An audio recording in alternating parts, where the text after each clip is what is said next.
10वां अवतार और आवेगा निकलंक नाम तय कलयुग के एंड में, कलयुग के अंत में। और उस समय ये कृतघ्नी प्राणी हो जाएंगे, सभी भक्ति से दूर होंगे, व्यभिचारी, मांसाहारी और जालिम जुल्म बेहया, कोई शर्म नहीं रहेगी, कोई लाज नहीं रहेगी, सरेआम दुष्कर्म करा करेंगे, बिल खोद करा करेंगे, कच्चा आहार करा करेंगे।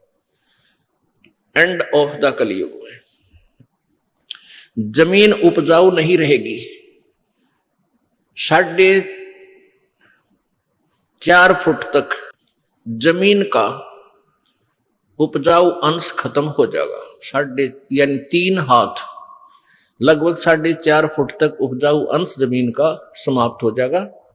कोई भी फलदार वृक्ष नहीं उगेंगे, ना कोई फसल होया करेगी और वर्षा नहीं होया करेगी। प्रदूषण इतना हो जाएगा कि वर्षा ऐसे होगी जैसे ओस गिरा करे, और सभी प्राणी कच्चा ही गोश्त मांस खाया करेंगे। उस समय लास्ट ऑफ द कलयुग, एंड ऑफ द कलयुग में, कलयुग के अंत में 20 वर्ष की आयु मनुष्य की रह जाएगी, मानव की। और उसमें से 5 खंड बताए हैं सूक्ष्म वेद में, यानी 15 वर्ष की आयु में जन्म भी हो लेगा, जवान भी हो लेगा और गर्भारी भी हो लेगा और मृत्यु को भी प्राप्त हो लेगा। 5 वर्ष की लड़की को संतान होनी प्रारंभ हो जाया करेगी और सभी प्राणी बहुत ठगने से हो जाएंगे, 1.5-2 फुट के आसपास इनका कद रह जाओगे। उस समय ये कृतघ्नी प्राणी इतने हो जाएंगे, बहुत घने। उस समय कुछ एक पुण्यात्मा रहेंगी जो तब भी भगवान से डरने वाली होंगी। वो होंगे ऐसे ही मांसाहारी भी होंगे, लेकिन जगह भगवान की अवश्य होगी। वो कौन होंगे? जो अब इस कलयुग में, अब ये भगवान का मार्ग हजारों वर्षों तक चलेगा। जो पुण्यात्मा इस मार्ग पर लगेंगी, भक्ति करेंगी और आजीवन मर्यादा में रहे, वो तो सतलोक चले जाएंगे। और जो जिनके पैर फिसल गए, नहीं पार हो पाए, वो फिर ऐसे इस कलयुग में मनुष्य के जन्म प्राप्त करते रहेंगे। इतने दयालु हैं ये परमात्मा। लेकिन मनुष्य जीवन में कौन सा ये प्राणी सुखी होगा? तो उस समय क्या होगा कि निकलंक नाम का एक अवतार आवेगा। वो कौन होगा? राजा हरिश्चंद्र की आत्मा होगी। राजा हरिश्चंद्र जी जो सतयुग में एक महान आत्मा सुप्रसिद्ध हुए, ऐसे दानवीर थे, ऐसे धर्मात्मा थे, ऐसे सत्यवादी थे कि उन्होंने अपने वचन के ऊपर राज त्याग दिया था।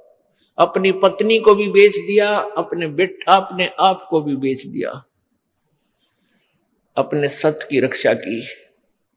जिस कारण से प्रसन्न होकर के प्रभु ने उसको विष्णु लोक में स्थान दे दिया। अब वो विष्णु लोक में है अपने पूर्व जन्म के पुण्यों के कारण। और जब वहां से इस पुण्यात्मा को 10वां अवतार बनाकर यू काल भेजेगा।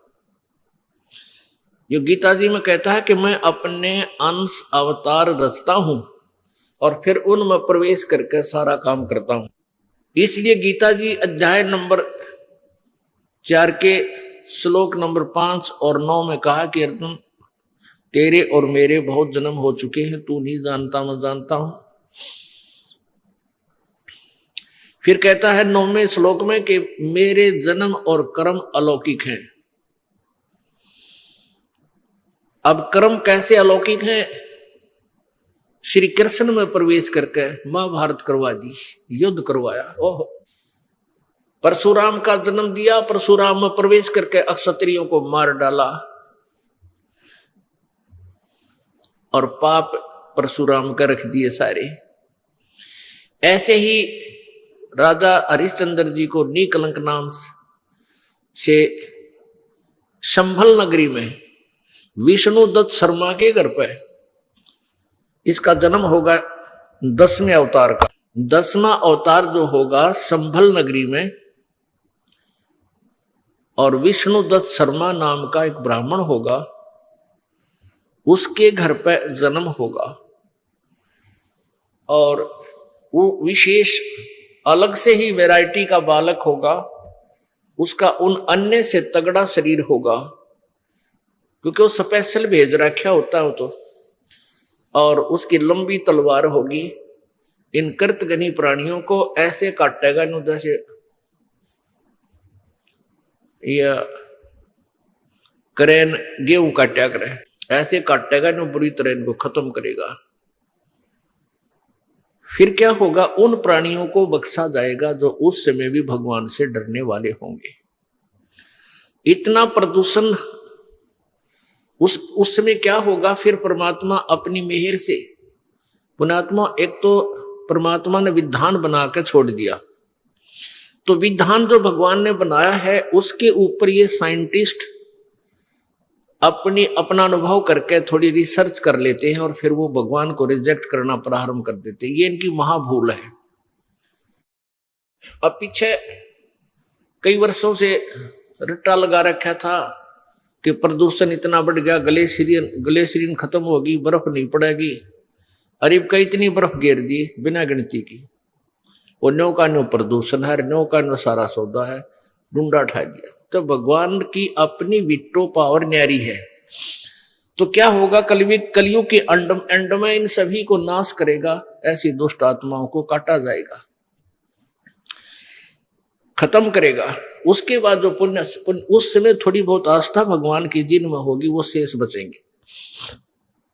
फिर बहुत जबरदस्त वर्षा होगी और वो पहले वर्षा प्रारंभ होगी बहुत ज्यादा, वो व्यक्ति वहां से खिसक जाएंगे, मैदानी स्थान छोड़कर पहाड़ों पर चले जाएंगे। बहुत सैकड़ों फुट पानी पूरी पृथ्वी पर हो जाएगा और फिर बहुत समय तक ये पानी धीरे धीरे ये जल सूखना शुरू होगा और जो जमीन का अनउपजाऊ अंश था वो जल के कारण ऊपर आ जाएगा और फिर धीरे धीरे वो सूखेगा, सारा पानी जल सूख के फिर उसमें जंगल हो जाएगा, पूरी पृथ्वी पर वन हो जाएगा, पेड़ पौधे बहुत ज्यादा उग जाएंगे और फिर पर्यावरण का परिवर्तन फिर होगा।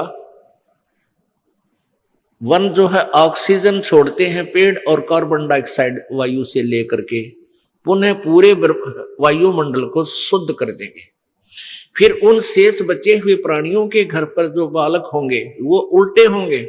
उल्टे कैसे, माता पिता तो 2.5 फुट के और बेटा बेटी हो जाएंगे 4-4, 5-5 फुट के, फिर धीरे धीरे बढ़ना शुरू होगा। तो सतयुग में सैकड़ों फुट हाइट के इंसान हो जाते हैं, सैकड़ों फुट, और लाखों वर्ष की आयु हो जाती, क्योंकि शुद्ध वायु, शुद्ध वातावरण, बीमारी होती नहीं उस समय सतयुग में, बहुत कम। ब्रह्मा विष्णु महेश ये तीनों नाशवान है। एक ब्रह्मा की आयु कितनी है, जैसे एक चतुर्युग होता है, सतयुग, त्रेता, द्वापर, कलयुग, ये मिलकर चतुर्युगी होती है और इसकी कुल वर्ष संख्या 43,20,000 वर्ष है। ऐसी 1000 चतुर्युग, 1008 है वैसे, इसमें 14 मनवंतर निकल जाते हैं, 14 इंद्र के शासन खत्म हो जाते हैं और 72 चतुर्युग तक एक इंद्र का शासन रहता है, शासन काल है। तो ऐसे वैसे तो 1008 बनते हैं, लेकिन लंब सम इनको 1000 चतुर्युग देते हैं। इतना तो ब्रह्मा जी का दिन, इतनी ही रात्रि, ऐसे 30 दिन रात का एक महीना बना इनका देवताओं का, और 12 महीनों का एक वर्ष हो गया। ऐसे बने हुए 100 वर्ष की आयु है श्री ब्रह्मा रजगुण की, और इसे 7 गुणी विष्णु जी की, इसे अधिक, और विष्णु जी से 7 गुना अधिक है शंकर भगवान तमोगुण शिव की। और जब 70,000 बार ये तमोगुण शंकर भगवान की मृत्यु हो लेगी, तब एक ब्रह्मांड का विनाश होगा और इस सरपुरुष का नाश होगा इस काल का। फिर एक ब्रह्मांड के सब प्राणी इसमें आग लग जाएगी, जैसे पृथ्वी के ऊपर सब जल हो जाएंगे जहाँ जहाँ भी पृथ्वियाँ हैं, और फिर एकदम 11 सूर्य और सौरमंडल से घूमते हुए यहाँ आ जाएंगे और इन सब को फूंक डालेंगे। तो ऐसे पृथ्वी तत्व को जल तत्व ग्रहण करेगा, खत्म करेगा, ग्रास लेगा, जल तत्व को अग्नि, अग्नि को वायु, वायु को आकाश। तो उस समय इस ब्रह्म की मृत्यु होगी सरपुरुष की, और ये एक युग होगा किसका? अक्षर पुरुष का। एक युग, ध्यान रखना आप, क्योंकि ये गणित की रीति से समझना होगा आपने। तो ये सभी प्राणी और ये दुर्गा भी, ये काल भी, सरपुरुष, इनका पिता ब्रह्मा विष्णु में, इसका ये सब नष्ट हो जाएंगे। परमात्मा के विधान अनुसार ये एज इट इज प्राणी सब ऊपर को उठ जाएंगे एकदम। जीवात्मा मरती नहीं, लेकिन उसमें पीड़ा बहुत होती है जब अग्नि लगती है, इसमें सब बुरा हाल हो जाता है। फिर ये ऊपर उठ जाएंगे, ये 5 तत्व यही रह जाएंगे, घूमते रहेंगे सूक्ष्म रूप में। ये ऊपर दूसरे ब्रह्मांड में चले जाएंगे, वहाँ जाकर फिर दोनों का, दुर्गा और काल का युवा शरीर बन जाएगा। उसके बाद ये अपना फिर ग्रस्त कर्म से या वचनों से फिर धीरे धीरे अपनी सृष्टि वहाँ दूसरे ब्रह्मांड में प्रारंभ करते हैं। ऐसे चलता है। तो हमने लेना है समय। तो ये जो 70,000 बार त्रिलोक की शिव की मृत्यु हुई, ये एक बार इस काल की मृत्यु हुई। इसके जन्म और कर्म कैसे अलौकिक हैं। ये किस अपने आप को अजन्मा क्यों कहता है? यहाँ मर गया, वहाँ परमात्मा के विधान अनुसार इसकी फिर दोबारा युवा शरीर दोनों का हो जाता है, दुर्गा का और इस काल का। लेकिन जन्म मृत्यु है इसकी। उसके बाद ये एक युग हो गया अक्षर पुरुष का। अब ऐसे 1000 युग का दिन अक्षर पुरुष का, इतनी ही रात्रि, 30 दिन रात का फिर 1 महीना हो गया, और 12 महीने का ऐसे उसका 1 वर्ष बना। ऐसे जो इस गिनती से, इस रीति से जो उनके एक युग बना, 12 महीनों का 1 वर्ष हुआ, और 100 वर्ष की आयु होगी अक्षर पुरुष की, उसका भी नाश होगा। फिर देख कितनी लंबी आयु है। 70,000 बार शिव मर लेगा, एक ब्रह्म की मृत्यु होगी, वो युग होगा इस काल का, इस अक्षर पुरुष का एक युग होगा। और ऐसे 1000 युग का दिन, इतनी रात्रि, और फिर 30 दिन रात का महीना, 12 महीने का 1 वर्ष, और 100 वर्ष की आयु अक्षर पुरुष की, और फिर भी मृत्यु होगी। इसलिए इसको अक्षर भी लिखकर नासवान कहा गया है। एती उम्र बुलंद मरेगा अंतरे, क्यों? क्योंकि सतगुरु लगे न कान न भेंटे वो संतरे। ओए होए, इतनी लंबी उम्र भी होगी तो भी तेरी अंत में मृत्यु होगी। कारण क्या है कि तुझे वो तत्वदर्शी संत नहीं मिले, और मिले तो तुमने मानी नहीं। जैसे पहले परमात्मा के मिले किनको? आदरणीय धर्मदास साहिब जी को, आदरणीय मलुकदास साहिब जी को, आदरणीय नानक साहिब जी को, आदरणीय दादू साहिब जी को, आदरणीय गरीबदास साहिब जी गांव छुड़ानी जिला दद्दर हरियाणा वाले को, आदरणीय घीसा दास जी गांव खेकड़ा जिला मेरठ उत्तर प्रदेश वाले को। इन्होंने वही डंडोरे पीटे थे, पर मानना नहीं कोई। उनके जाने के बाद ग्रुप जरूर बन गए उनके पीछे, लेकिन उन्होंने क्या बोला था अपनी वाणी में, उसके निकट भी नहीं कोई समाज। ये सत्कर्मा। अब क्या हुआ? अब क्या बताया कि एती उम्र बुलंद मरेगा अंतरे, सतगुरु लगे न कान न भेंटे वो संतरे। 600 वर्ष पहले परमात्मा कबीर जी ने जो वाणी बोली थी, पवित्र कबीर सागर के अंदर विद्यमान है। आप देखिएगा, प्रथम खंड कबीर पंथी भारत पथिक स्वामी युगलानंद बिहारी द्वारा पुरस्कृत। और ये कहाँ से छपा है? प्रकाशक एवं मुद्रक हैं खेमरा श्री कृष्ण दास प्रकाशन, अध्यक्ष श्री वेंकटेश्वर प्रेस, खेमरा श्री कृष्ण दास मार्ग, मुंबई से। अब इसके अंदर हम आपको दिखाते हैं सृष्टि रचना। ये है ज्ञान बोध नामक एक अध्याय है, और ये बोध सागर एक खंड है। ये देखिएगा 21 पृष्ठ पे नीचे। परमात्मा ने 600 वर्ष पहले अपनी प्यारी आत्मा धर्मदास को ये ज्ञान दिया था। धर्मदास ये जग बोराना, कोई न जाने पद निर्वाणा। यही कारण मैं कथा पसारा, जग से कहिए वो राम नियारा। ये नाम नहीं है, ये गलत लिखा है कबीरपंथियों ने। ये बाद में संशोधन में इन्होंने अपने हिसाब से कुछ गड़बड़ी कर रखी है। यही ज्ञान जग जीव सुनावो, सब जीवों का भरम नसाओ। अब मैं तुमसे कहूँ चिताई, तेरे देवन की उत्पत्ति बाई। तीनों देवताओं ब्रह्मा विष्णु महेश की अब तुझे उत्पत्ति बताता हूँ। कुछ संक्षेप कहूँ गहुराई, सब संशय तुम्हारे मिट जाई। भरम गए जग वेद पुराना, आदि राम का भेद ना जाना। ये नाम गलत लिखा है, राम है, आगे चलकर क्लियर होगा। यो राम राम सब जगत बखाने, आदि राम कोई बिरला जाने। ये राम है शब्द है, गलत लिखा है कि सभी राम राम कहते हैं। उस आदि राम सनातन परमात्मा को कोई बिरला ही जानता। ये राम शब्द है, नाम नहीं। इन संशोधनकर्ताओं ने अपनी अज्ञान सोच से कुछ इसमें गड़बड़ी कर रखी है, वही हम शुद्ध कर लेंगे। राम राम सब जगत बखाने, आदि राम कोई बिरला जाने। ज्ञानी सुने सो हृदय लगाई, मूर्ख सुने तो गम ना पाई। माँ अष्टंगी पिता निरंजन, ये जमदारुण वंशन अंजन। इन ब्रह्मा विष्णु महेश की माता तो अष्टंगी दुर्गा है, इनका पिता ज्योत निरंजन है।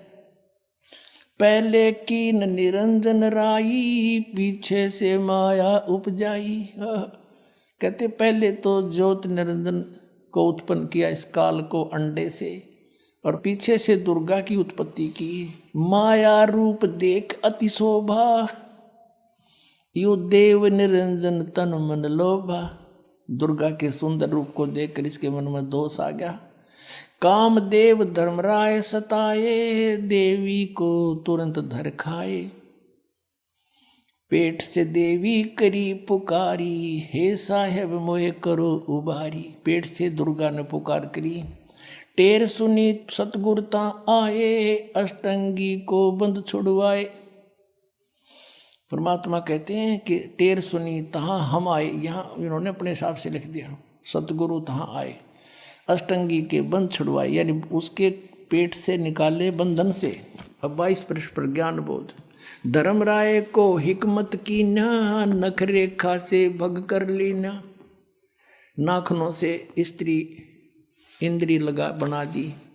धर्म राय करे भोग विलासा, माया को रही तब आशा। ये दुर्गा प्रेग्नेंट हुई। 3 पुत्र अष्टंगी जाए, ब्रह्मा विष्णु शिव नाम धराए। 3 देव विस्तार चलावे, इनमें यो जग धोखा खावे। पुरुष गम कैसे के पावे, काल निरंजन जग भरमावे। 3 लोक अपने सुत दीना, सुन निरंजन बासालीना। अलख निरंजन सुन ठिकाना, ब्रह्मा विष्णु शिव भेद न जाना। आज तक ब्रह्मा विष्णु महेश को नहीं पता हमारा पिता कौन है। 3 देव सो उसको ध्यावे, निरंजन का वो पार न पावे। ये तीनों देवता ब्रह्मा विष्णु महेश कहते आज तक उसी की खोज में लग रहे, न वो भी ना पा लिया। सतलोक तो बहुत दूर की बात है। अलख निरंजन बड़ा बटपारा, बटपारा माने ठग, धोखेबाज है ये। और 3 लोक जीव कीन आहारा, तीनों लोक के जीवों को खा रहा है। पाताल लोक, स्वर्ग लोक, पृथ्वी लोक। ब्रह्मा विष्णु शिव नहीं बचाए, सकल खाए पुन धूल उड़ाए। ब्रह्मा विष्णु महेश को भी खाता है, इनकी भी जन्म मृत्यु होती है। तिनके सुत हैं तीनों देवा, अंदर जीव करते हैं सेवा। कहते हैं इन दुर्गा और काल के 3 पुत्र हैं। अरे तत्व ज्ञानहीन प्राणी इनने की पूजा करते हैं, काल की पूजा करते हैं। ये अकाल पुरुष का हो नहीं चीन्या, काल पाए सभी गैलीना। तीन देव और असुर अवतारा, ताको बजे सकल संसारा। तीन देवताओं को, और फिर जैसे राम के साथ रावण की भी गेले महिमा गावे हैं, कहते हैं असुरों को भी गेले बजे ये। और तीन गुणों का ये विस्तारा, धर्मदास मैं कहूँ पुकारा। तीनों गुण, रजगुण ब्रह्मा, सतगुण विष्णु, तम गुण शिव जी। गुण तीनों की भक्ति में ये भूल पड़ो संसार, कहे कबीर निज नाम बिन कैसे उतरो पार। तीन देव की करते भक्ति, उनकी कदे ना होए मुक्ति। अपने आत्माओं, परमात्मा ने 600 वर्ष पहले आकर यह अपने द्वारा रची हुई सृष्टि एज इट इज बता दी थी। अब शिव पुराण दिखाते हैं। आप ये देखिएगा, शिव पुराण, संक्षिप्त शिव पुराण, सचित्र मोटा टाइप, केवल हिंदी।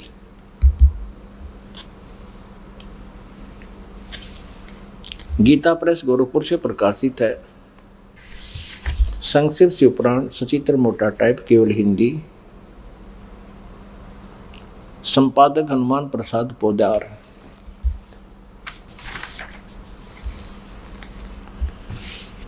प्रकाशक एवं मुद्रक हैं गीता प्रेस गोरखपुर,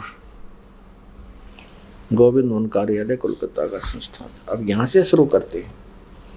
ये रुद्र संहिता 98वां पृष्ठ शुरू करेंगे हम। संक्षिप्त शिव पुराण, ये रुद्र संहिता का 5वां अध्याय यहां समाप्त होता है। अपने पुत्र नारद की यह बात सुनकर लोक पिता में ब्रह्मा वहां इस प्रकार बोले। अब रुद्र संहिता का 6वां अध्याय हम पढ़ेंगे। ब्रह्मा जी ने कहा, ब्रह्मन देव शिरोमणि, तुम सदा समस्त जगत के उपकार में लगे रहते हो। तुमने लोगों के हित के कामना से यह बहुत उत्तम बात पूछी है। जिसमें समस्त चराचर जगत नष्ट हो गया था, सर्वत्र केवल अंधकार ही अंधकार था। न सूर्य दिखाई देते थे, न चंद्रमा, अनन्य ग्रहों और नक्षत्रों का भी पता नहीं था। न दिन होता था न रात। अग्नि, पृथ्वी, वायु और जल की भी सत्ता नहीं थी। उसमें तत्सद ब्रह्म, इस श्रुति में जो सत्य सुना जाता है, एकमात्र वही शेष था। अब पृष्ठ 100 पे संक्षिप्त शिवपुराण रुद्र संहिता हम पढ़ रहे हैं। जिस परब्रह्म के विषय में ज्ञान और अज्ञान से पूर्ण उक्तियों द्वारा इस प्रकार विकल्प किए जाते हैं, उसने कुछ काल के बाद द्वितीय की इच्छा प्रकट की। उसके भीतर एक से अनेक होने का संकल्प उदित हुआ। तब उस निराकार परमात्मा ने अपनी लीला शक्ति से अपने लिए मूर्ति की कल्पना की। जो मूर्ति रहित परम ब्रह्म है, उसकी मूर्ति भगवान सदाशिव हैं।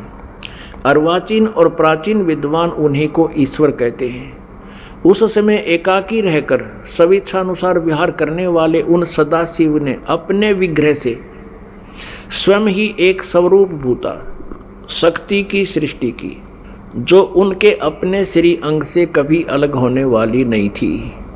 उस पराशक्ति को प्रधान प्रकृति, अब ध्यान करना, ये कौन है? ये दुर्गा है, जो इस काल के शरीर से निकली। उस समय एकाकी रहकर स्वेच्छानुसार विहार करने वाले सदाशिव ने, सदाशिव कौन है? ये काल है। अपने विग्रह माने शरीर से स्वयं ही एक स्वरूप भूता शक्ति की सृष्टि की, ये ब्रह्मा जी बता रहे हैं।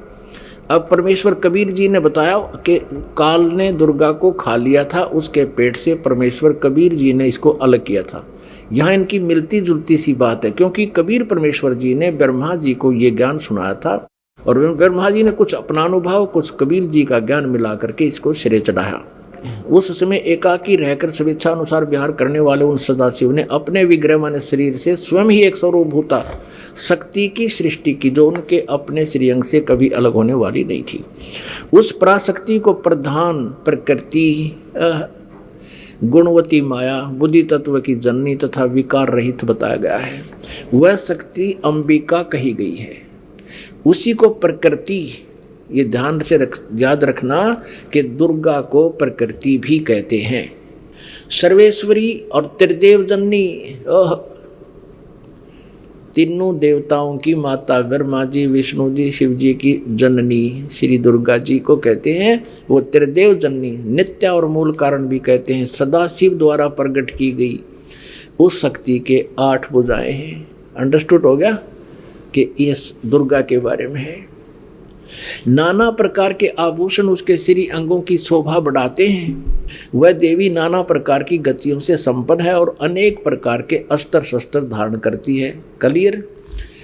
एकाकिनी होकर भी वह समय संयोग वसात, वह माया संयोग वसात अनेक हो जाती है। इसी ने 3 रूप धारण किए थे, सावित्री, लक्ष्मी और उमा, जो ब्रह्मा, विष्णु और शिव से विवाह किया था। एकाकिनी होकर भी वह माया संयोग वसात अनेक हो जाती है। वे जो सदाशिव हैं, ये सरपुरुष के बारे में जानकारी है, ब्रह्मा विष्णु महेश के पिता के विषय में। ये उन्हें परम पुरुष, ईश्वर, शिव, शंभु और महेश्वर कहते हैं। अब देखना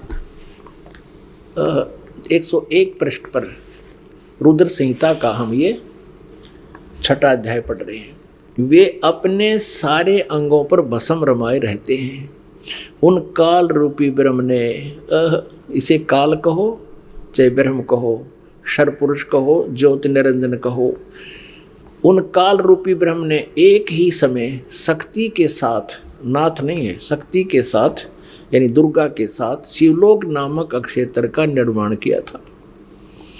उस उत्तम अक्षेत्र को काशी कहते हैं। वह परम निर्वाण या मोक्ष का स्थान है जो सबके ऊपर विराजमान है। वे प्रिया और प्रियतम रूप शक्ति और शिव, प्रिया और प्रियतम यानी पत्नी और पति रूप में दुर्गा और ये काल रूपी ब्रह्म कहो चाहे इसको सदाशिव कहो, ब्रह्मा विष्णु महेश का पिता। दुर्गा और काल जो परमानंद स्वरूप है उस मनोरम अक्षेत्र में नित्य निवास करते हैं।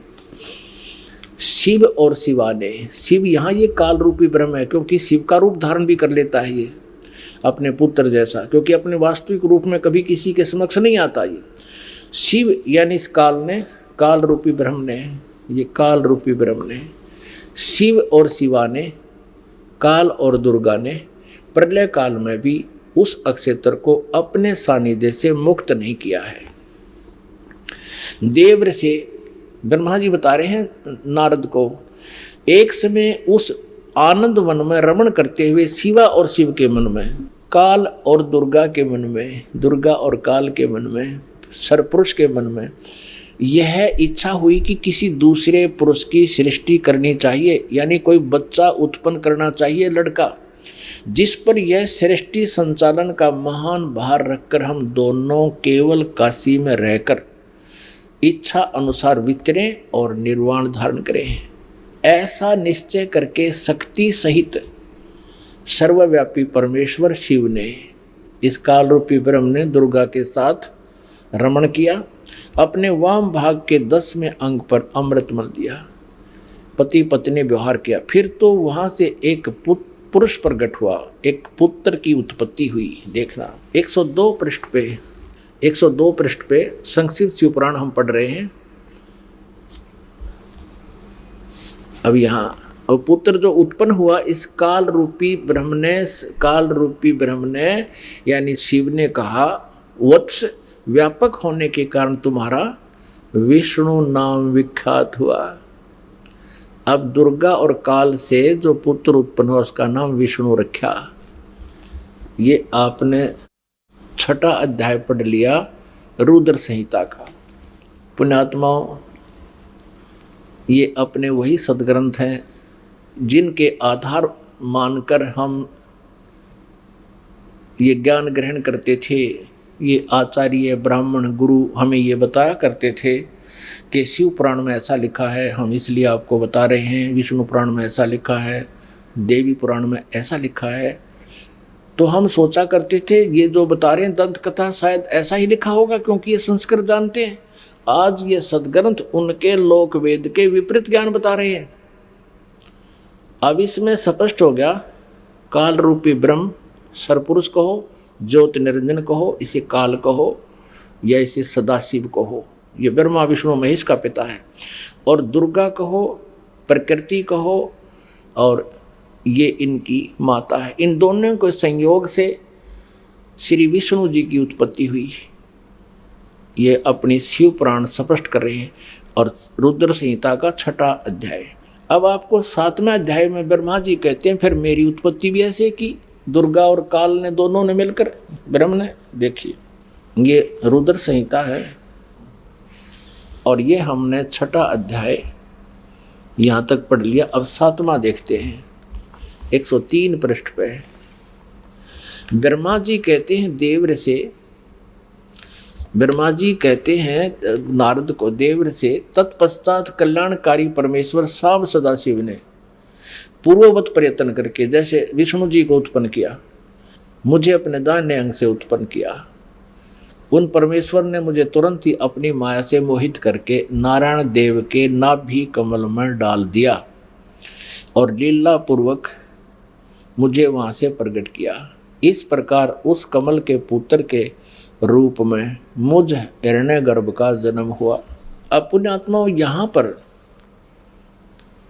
अनुवाद करता थोड़ा सा विचलित हो गया। अब उसने सोचा कि भाई अब शिव से शिव की उत्पत्ति कैसे लिखूं, क्योंकि अनुवाद करता भी तत्व ज्ञान से परिचित नहीं था। लेकिन कहते हैं सच्चाई छुपती नहीं, चोर चुरावे तुमबड़ी गाड्डे पानी में, वो गाड्डे व ऊपर आवे ना, सच्चाई छानी ना। अब देखना, इसी रुद्र संहिता हम पढ़ रहे हैं, श्री शिव पुराण में प्रमाण दिखाते हैं आपको। ये वही रुद्र संहिता चल रही है और संक्षिप्त शिव पुराण 110 पृष्ठ पे हम अब यहाँ देखेंगे 9वां अध्याय का यहाँ अंत होता है, लास्ट है।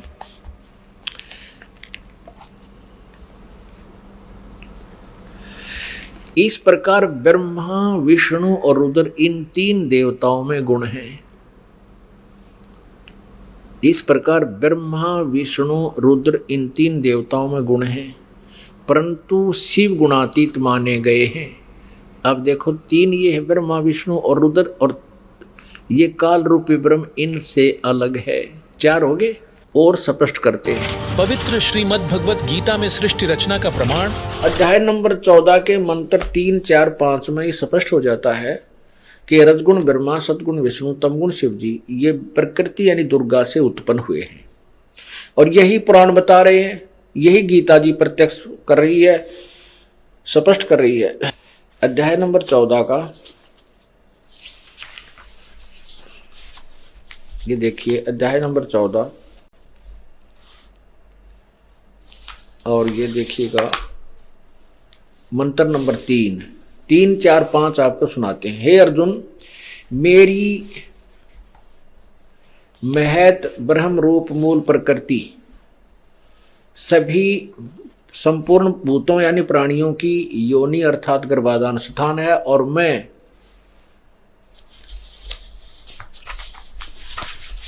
उस योनि में चेतन समुदाय रूप गर्भ को स्थापन करता हूं, ततः उससे वैसे उस जड़ चेतन संयोग से सब भूतों की यानी प्राणियों की उत्पत्ति होती है। 4 में कहा है, हे अर्जुन, नाना प्रकार की सब प्राणी योनियों में जितनी मूर्तियां और शरीरधारी प्राणी उत्पन्न होते हैं, प्रकृति, ये प्रकृति शब्द देखना, उन सब की गर्भ धारण करने वाली माता है, मैं बीज स्थापन करने वाला पिता हूं। अब 5 में स्पष्ट हो जाता है, हे अर्जुन, सतगुण रजगुण और ब्रह्मा ये प्रकृति से उत्पन्न तीनों गुण अविनाशी जीवात्मा को शरीर में बांधते हैं फंसा कर। अब जानिए इस्लाम धर्म की पवित्र पुस्तक कुरान शरीफ में सृष्टि रचना का प्रमाण। अब यहाँ कबीरन कहो, कबीर कहो, खबीर कहो, खबीरा कहो, ये इसी परमात्मा का एक भाषा में भिन्नता मंत्र। अब यही नो की नो कुरान शरीफ है ना, कुरान मजीद नाम है इसी का, सिर्फ लिखने में अंतर किया है राइटर ने, अनुवाद करते समय वो कबीरन लिखो चाहे कबीरा लिखो एक ही बात। देखिएगा, ये कुरान मजीद है, वही की वही नो की नो, इसमें कोई अक्षर का भी अंतर नहीं है। लेकिन ये मजीद लिख दिया अरबी मऊ अरबी मतन, यानी प्रकाशक है ऑफिस बुक डिपो 422 मटिया महल जामा मस्जिद दिल्ली 6 से। ये कुरान मजीद मुर्तजमा है मौलाना फ़तेह मोहम्मद खान साहिब जालंधरी, तसही मौलाना अब्दुल मजीद सरवर साहिब, प्रकाशक हैं Farid book depot private limited नई दिल्ली। इतने। अब इसमें सूरत फुरकानी पर आते हैं हम, अक्षर का भी अंतर नहीं है इसके अंदर, उतना ही है।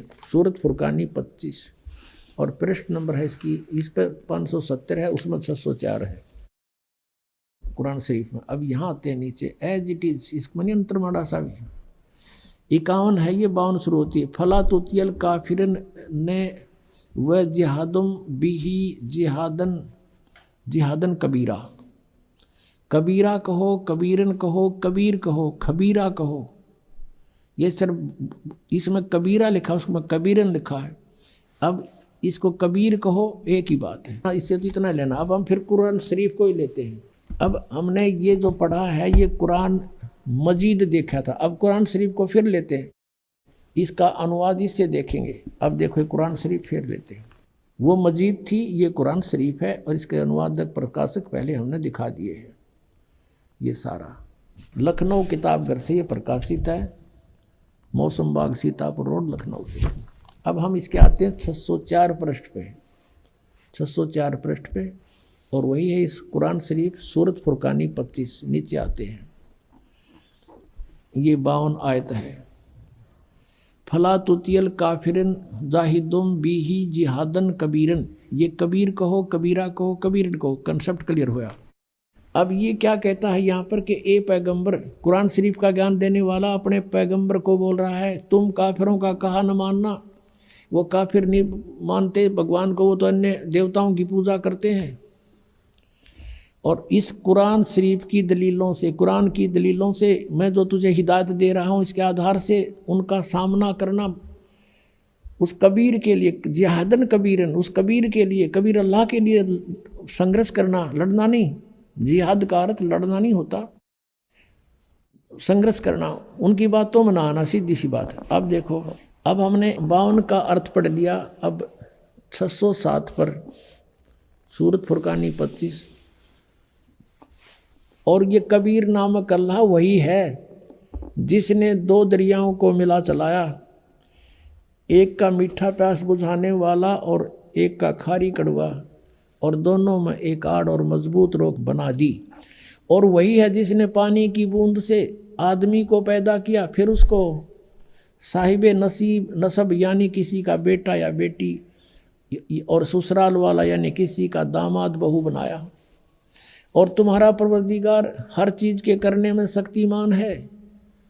और काफिर अल्लाह के सिवा ऐसों को पूजते हैं, देवताओं को, जो न उनको नफ़ा पहुंचा सकते हैं और न उनको कोई नुकसान पहुंचा सकते हैं। और काफिर तो अपने परवरदिगार से यानी कबीर से, कबीर अल्लाह से मुंह मोड़े बैठे हैं, पीठ दिए हुए हैं, मुंह मोड़े हैं।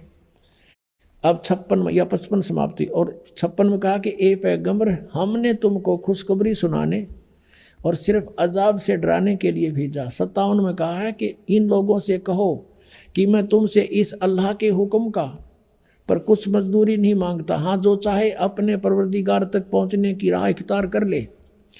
अब 58 में कमाल कर दिया, ए पैगंबर उस जिंदा पर भरोसा रखो, चैतन्य नहीं। कबीर परमात्मा जैसे अच्छी आत्माओं को मिलते हैं, वेदों में आपने पढ़ा, ऐसे आदरणीय धर्मदास जी को, आदरणीय गरीबदास साहिब जी को, आदरणीय नानक साहिब जी को, ऐसे ही आदरणीय मोहम्मद साहिब जी को मिले थे इस जिंदा महात्मा के रूप में।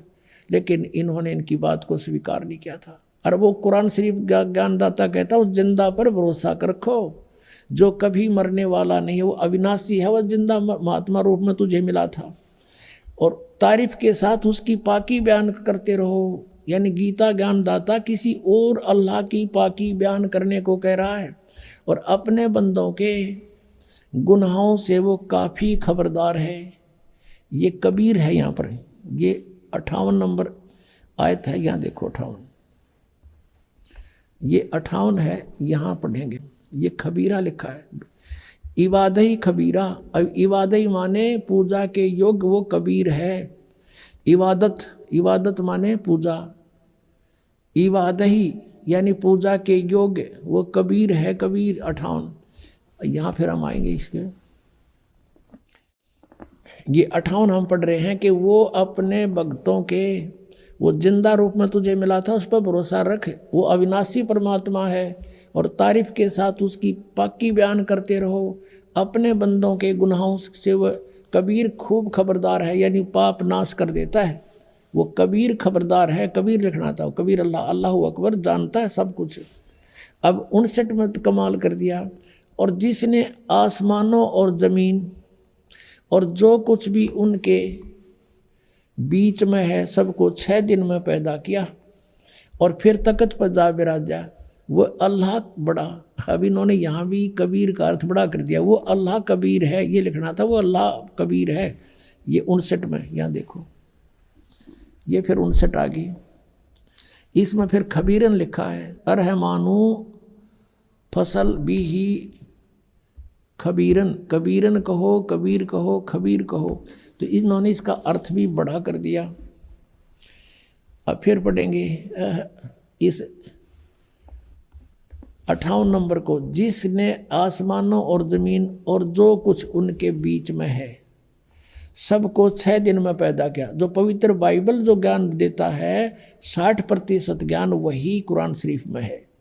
6 दिन में पैदा किया, फिर तख्त पर जा बिराजा। वह अल्लाह बड़ा, वो अल्लाह कबीर, वो अल्लाह अकबर, वो अल्लाह कबीर है, वो भगवान कबीर है, बड़ा दयालु है, रहमान है। और उसकी खबर, उसकी जानकारी किसी बाखबर इल्म वाले यानी तत्वदर्शी संत से पूछ देखो। इससे सिद्ध हो गया कि कुरान शरीफ का ज्ञानदाता भी उस अल्लाह यानी बड़े भगवान, जिसको ये बड़ा कहते वो ही मान ले, उसके बारे में अल्पज्य है, उसकी जानकारी नहीं रखता। उसके लिए स्पष्ट किया है कि वो साकार परमात्मा है, उसका नाम कबीर है। 6 दिन में सृष्टि रची और 7वें दिन तख्त पर जा बैठा तो वो विराजमान हुआ। तो एक देशीय है और साकार है, मनुष्य सदृश है। वो पवित्र बाइबल ने, ईसाई धर्म की पवित्र पुस्तक बाइबल में सृष्टि रचना का प्रमाण आपको पवित्र बाइबल से परिचित कराते हैं। पवित्र बाइबल के पढ़ने वालों से आप पूछिएगा परमात्मा साकार है व निराकार? वो कहेंगे परमात्मा निराकार है और कहते हैं गॉड इज फॉर्मलेस। उन्होंने फिर पवित्र बाइबल को समझा ही नहीं। पवित्र बाइबल में लिखा है कि परमात्मा मनुष्य दृश्य है और 6ठे दिन उस परमेश्वर ने कहा कि हम मनुष्य को अपने स्वरूप के अनुसार उत्पन्न करेंगे और वैसा ही कर दिया। 6ठे दिन भगवान ने मनुष्य को अपने स्वरूप में उत्पन्न किया, नर और नारी करके उनकी उत्पत्ति की।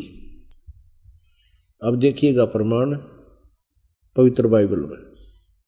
पवित्र बाइबल संपूर्ण जीवन अध्ययन बाइबल, पवित्र बाइबल संपूर्ण जीवन अध्ययन बाइबल, संपादक हैं डेविड स्टुअर्ट, अंग्रेजी, प्रधान संपादक Donald C Stamps, MA MDV, संयुक्त संपादक, ये सारे कुछ लिखे इनके। ये USA से छपा है। अब ये देखिएगा उत्पत्ति, जिसको इंग्लिश में अंग्रेजी में बोलते हैं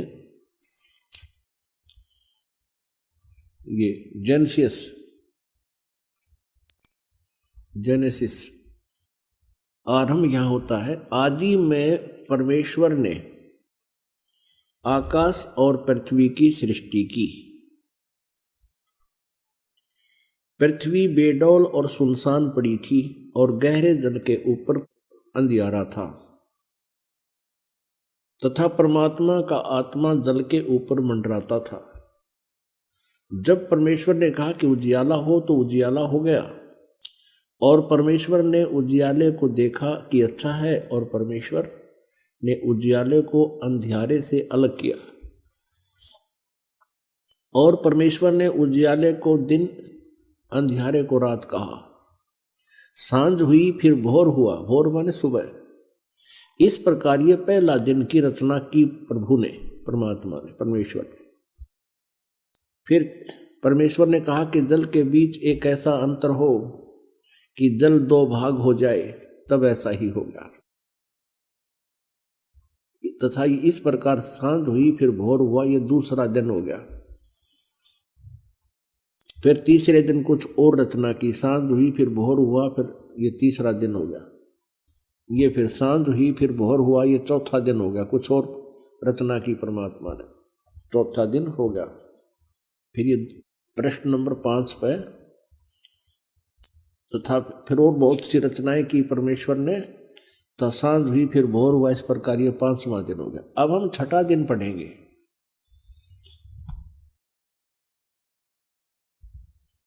फिर परमेश्वर ने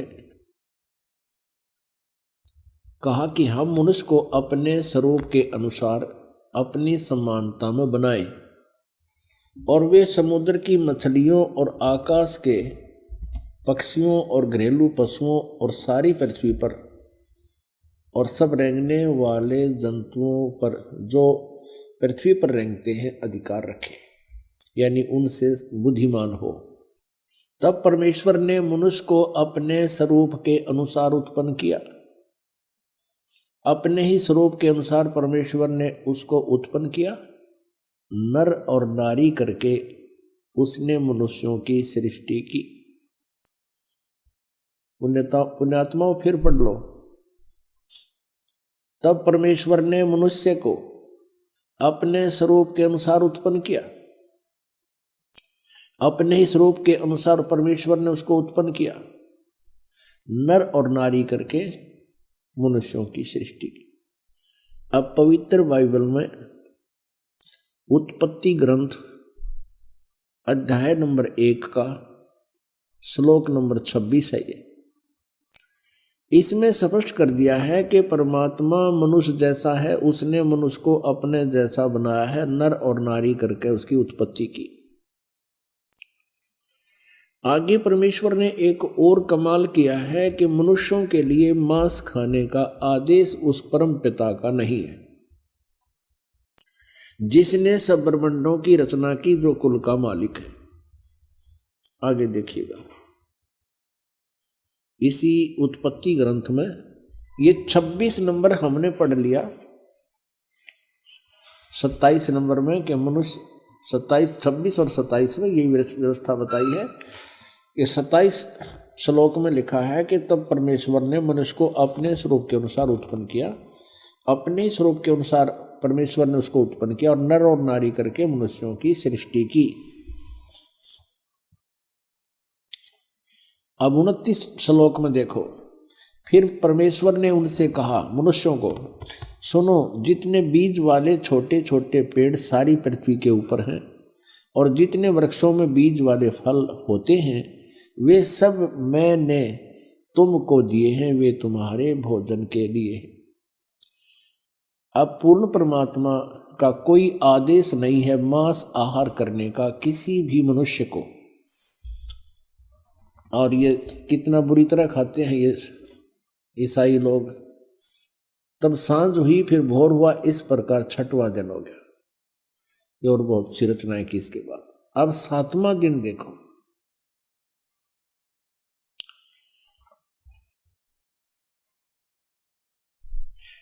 यो आकाश और पृथ्वी और उनकी सारी सेना का बनाना समाप्त हो गया 6ठे दिन।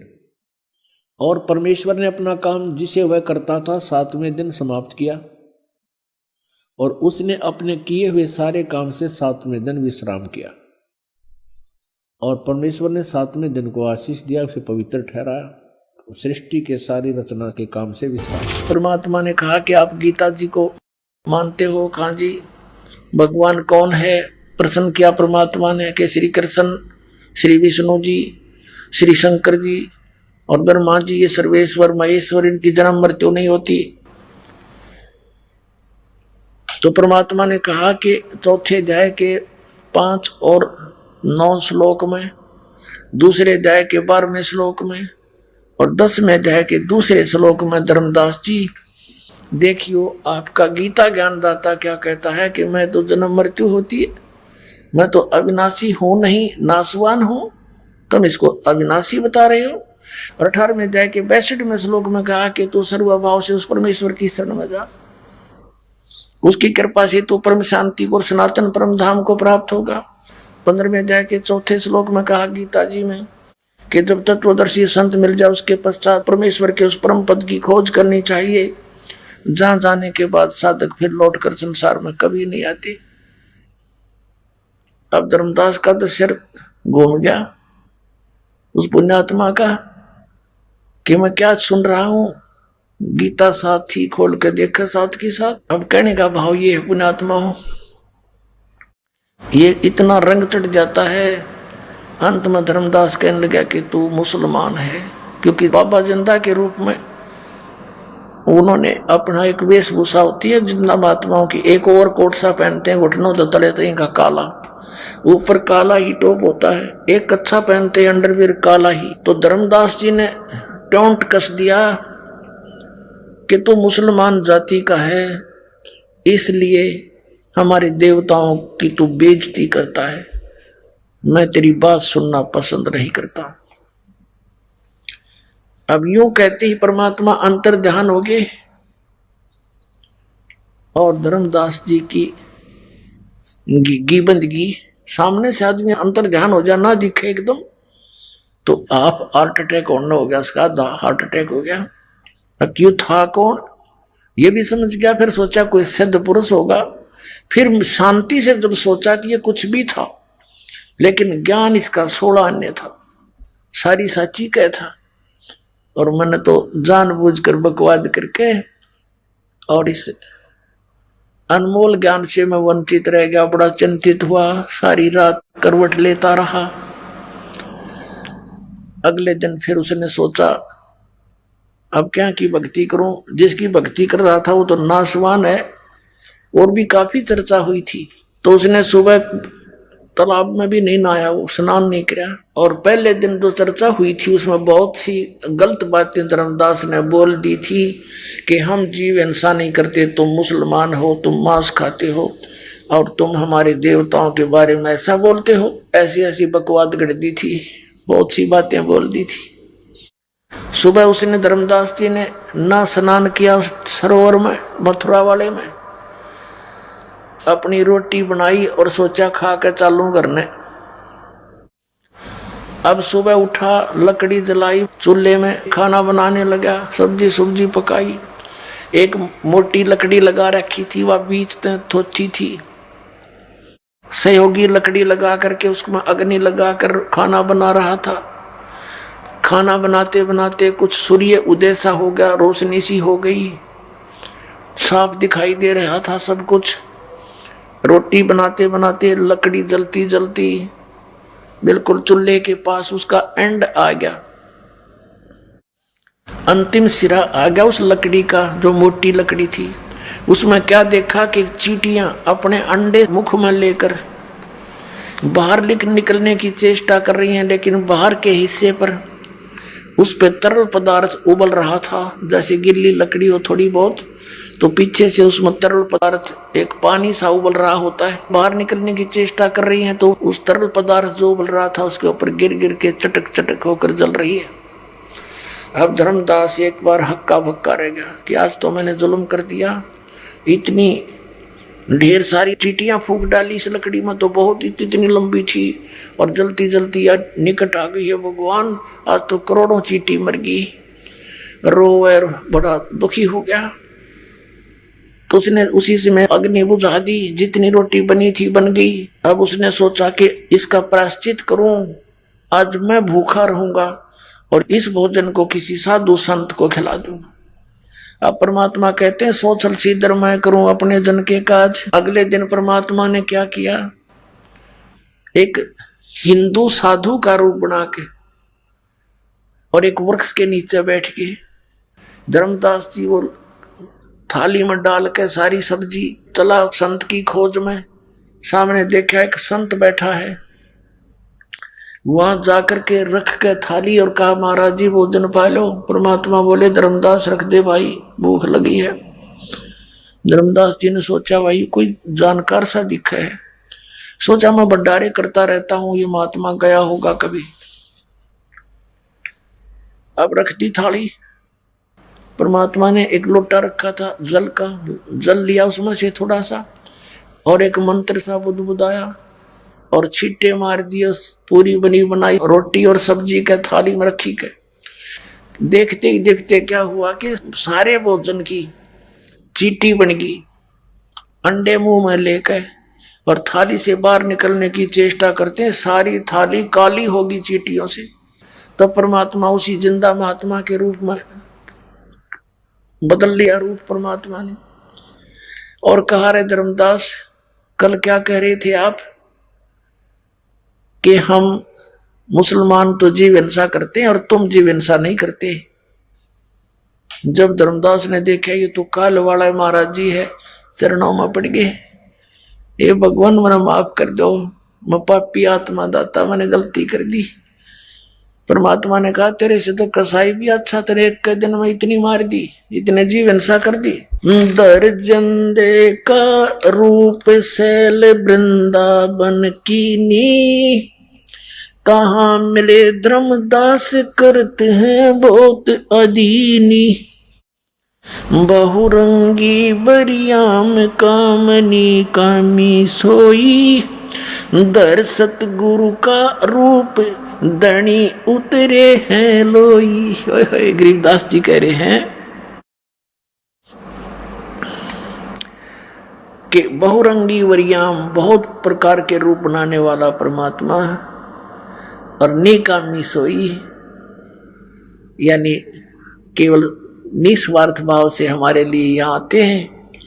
और धर सतगुरु का रूप धनी उतरे हैं लोई। धनी सबके मालिक, सबके स्वामी, वो एक सतगुरु का रूप धर के, रूप बना के और यहाँ नीचे आए हैं। बहुरंगी बरियाम कामनी कामी सोई, दर सतगुरु का रूप धनी उतरे हैं लोई। उतरे हैं, चल कर आए सतलोक से। और वही वेद बताते हैं कि वो परमात्मा वहां से गति करके आता है। अच्छी आत्माओं को मिलता है जो दृढ़ भक्त होते हैं और उनको उपदेश देने के लिए आते हैं। और वही ये महापुरुष बताते हैं कि वो किस उद्देश्य से हमें मिले थे, कैसा ज्ञान दिया उन्होंने। तो who is God, Kabir is God, clear concept हो जाता है इनसे। पुण्यात्माओं, आज से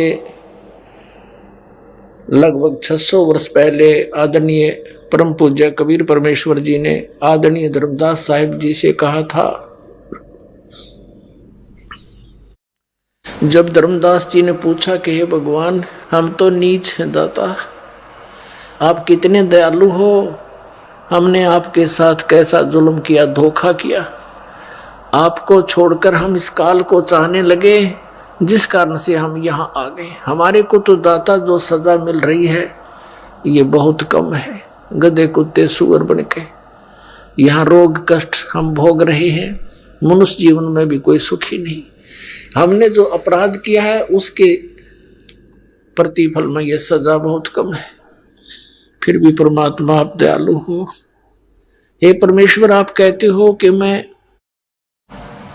कलयुग के अंदर फिर आऊंगा। इसी कलयुग में जो बीच की पीढ़ी होगी, अब तो बहुत ही अच्छा समय है, अब ही आपकी कोई मानने को तैयार नहीं। और आगे चल के परमात्मा कब आप दया करोगे इन पे, अपनी प्यारी आत्माओं पर। आगे जाकर तो कलयुग में कहते हैं बहुत बुरा हाल हो जाता है। इतिहास में लिखा है, सदग्रंथों में लिखा है कि लोग सभी कृतघ्नी हो जाएंगे, भगवान की भक्ति करना छोड़ देंगे, सब मांसाहारी हो जाएंगे, दुराचारी हो जाएंगे और कहीं भी पंचायतों में और कोर्टों में न्याय नहीं रहेगा। हे प्रभु, फिर कब दया करोगे? फिर तो कोई सुनेगा नहीं आपकी। तब परमेश्वर ने कहा था, धर्मदास कलयुग बीतते 5500 पाचा और तब ये वचन मेरा होगा सच्चा। कौन सा वचन? कि हम ही चलकर कलयुग में बर्मे पंथ के अंदर आगे जाएंगे और फिर सभी पंथों को मिटा करके, सभी धर्मों को एक करके और तत्व ज्ञान समझाएंगे।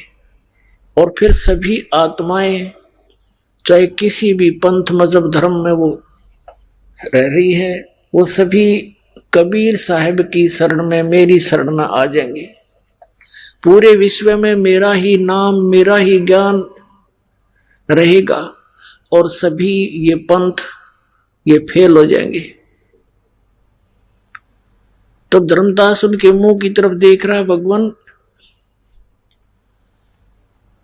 आप जो आज बोल रहे हो दाता, ये कब होगा ये ऐसा? तब उन्होंने कहा कि जब कलयुग बीते 5500 पाचा, तब ये वचन मेरा होगा सच्चा जो आज बोल रहा हूं। 600 वर्ष पहले परमात्मा ने जो बात कही थी, वो क्या कहा था कि पूरे विश्व में एक ही ज्ञान रहेगा और एक ही भगवान रहेगा, कबीर। और सभी प्राणी प्यार से भक्ति करा करेंगे, सब बुराई कपट चातुरी छोड़ देंगे और नेक नीति से रहा करेंगे। उनको इतना ज्ञान करा दूंगा धर्मदास कि वो किसी की सुई भी नहीं उठा सकते। चोरी करना और भयंकर डाके डालना तो बहुत दूर की बात है। और फिर उनका सबका सुधार करूंगा, सतयुग जैसा माहौल होगा और फिर कई हजारों वर्षों तक इस कलयुग में सत भक्ति बनी रहेगी। आदरणीय धर्मदास साहिब जी को परम पूज्य कबीर परमेश्वर ने कहा था कि मेरा और काल का, यहाँ के भगवान का एक वायदा हुआ है। इसने कहा था कि सतयुग त्रेता द्वापर में जीव कम ले जाना प्रभु, और जब चौथा युग जब कलयुग आवे तब तब शरण जीव बहु जावे। ऐसा वचन हर मोय दीजे, तब संसार गमन तुम कीजे। ये भगवान ऐसा वरदान मुझे दे जाओ, वर दे दो, वचन दे दो कि सतयुग त्रेता द्वापर में जीव ना ले जाना और कलयुग में कितने जीव ले जाना। तो परमात्मा ने तथास्तु कर दिया, ठीक है। तब फिर इसने आंखें बदल ली और कहने लगा, जाओ जोग जीत संसारा, जीव न माने कहा तुम्हारा। परमात्मा कहते हैं हमरी ओर हो बाद बखाने और जोग जीत जीव तुम्हारा कहा न माने और हमरी ओर हो बाद बखाने। ऐसी स्थिति कर दूंगा, द्वादश पंथ करूं मैं साजा, नाम तुम्हारा ले करूं आवाजा।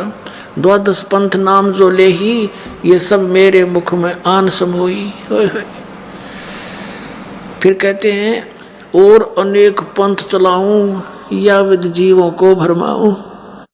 अब 12 पंथ तो कबीर पंथ में, और अनेक पंथ चलाऊं, ये राधा स्वामी पंथ, धन धन सतगुरु पंथ, यो सरचा सौदा सरसा वाला, जगमाल वाली वाला, राधा स्वामी पंथ ब्यास आगरा, और जय गुरुदेव पंथ मथुरा वाला, ये शिवदयाल जी का ही चलाया हुआ है, उसी के विचारों पर आधारित है। और हरियाणा में भिवानी के अंदर जनोद गांव वाला और ठाकुर सिंह वाला, यो सावन कृपाल मिशन दिल्ली वाला, ये सारा एक कुएं का जल है। ये काल के दूत हैं, काल के पंथ हैं सारे। धर्मदास जी ने कहा था भगवान इसने तो ऐसा जुल्म करना है, फिर आप कैसे कृपा बख्शोगे? तो परमात्मा ने कहा था कि ऐसे ऐसे करूंगा, इस बार मैं पंथ के अंदर मैं ही स्वयं जाऊंगा और सब पंथों का नष्ट करके एक पंथ बना दूंगा। मेरे बच्चे मुझे पहचान लेंगे। आपको दिखाते हैं पवित्र कबीर सागर के अंदर 600 वर्ष पहले लिपिबद्ध की गई परमेश्वर की भविष्यवाणी, यानी आदेश। भविष्यवाणी तो होती है अटकलबाजी, और ये परमात्मा का आदेश वचन, जिसके वचन से सारे ब्रह्मांड चल रहे हैं। उनका वचन था ये 600 वर्ष पहले। क्या था ये देखिएगा। ये कबीर सागर है, संपूर्ण 11 भाग, खेमरा श्री कृष्णदास प्रकाशन मुंबई। ये है कबीर सागर, प्रथम खंड, कबीर पंथी भारत पथिक स्वामी युगलानंद बिहारी द्वारा पुरस्कृत, मुद्रक के प्रकाशक के खेमरा श्री कृष्णदास, अध्यक्ष श्री वेंकटेश्वर प्रेस, खेमरा श्री कृष्ण मार्ग, दास मार्ग, बंबई से।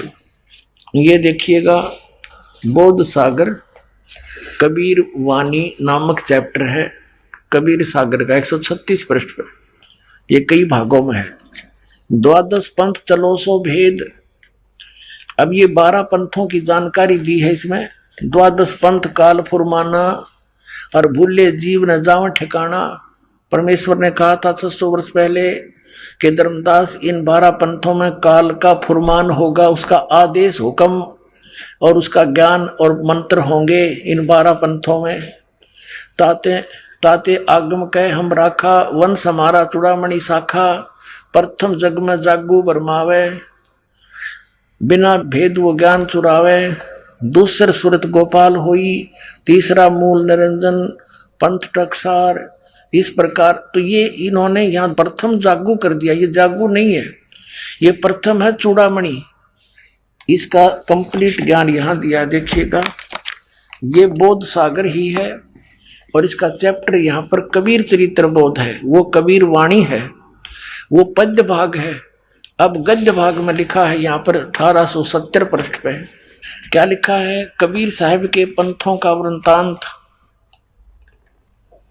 इसमें क्या बताया है कि नारायण दास जी का पंथ प्रथम, दूसरा यागूदास पंथ और तीसरा सूरत गोपाल, चौथा मूल निरंजन, पांचवा टकसारी पंथ, छठा भगवान दास पंथ, फिर सतनामी पंथ, कमालिय पंथ, राम कबीर पंथ, परम धाम की वाणी पंथ, 11वां जीवा पंथ और 12वां गरीबदास पंथ।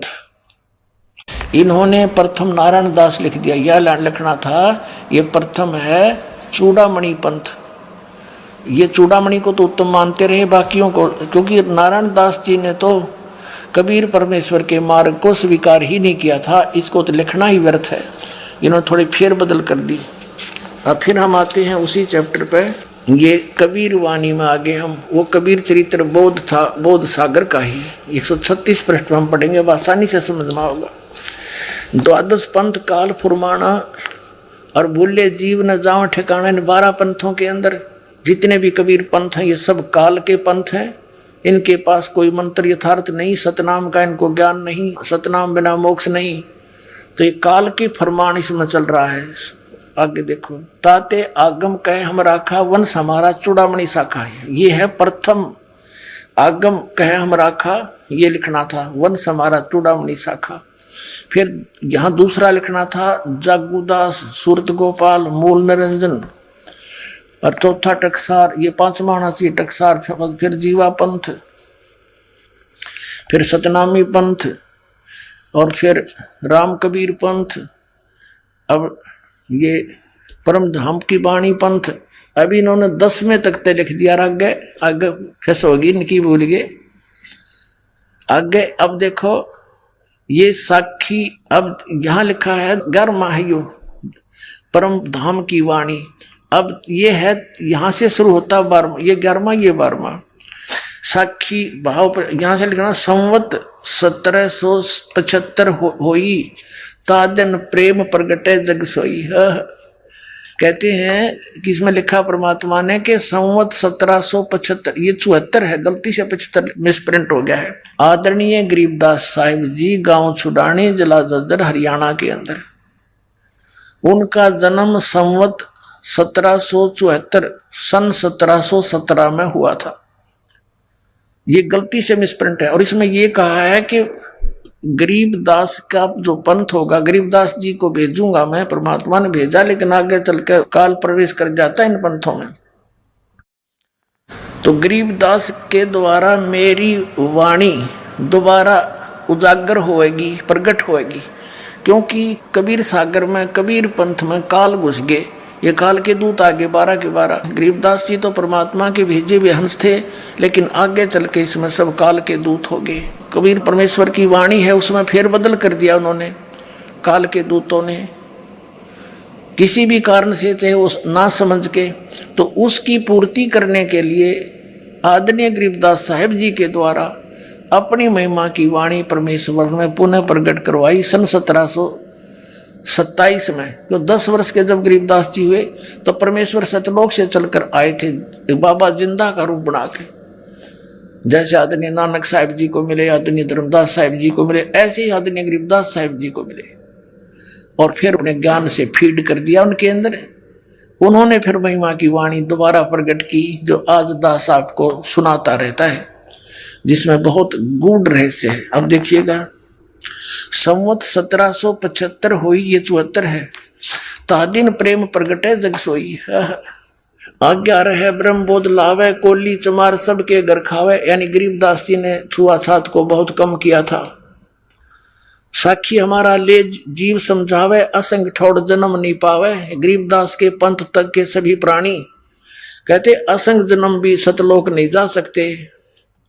बर में पंथ प्रगट हुआ वाणी, गरीबदास जी के द्वारा दोबारा पंथ चलेगा गरीबदास का, उसके द्वारा मेरी महिमा की वाणी प्रगट होएगी। ये हव है नहीं, बार में पंथ प्रगट हव वाणी, और शब्द हमारे का निर्णय ठानी, अस्थिर घर का मरम नहीं पावे।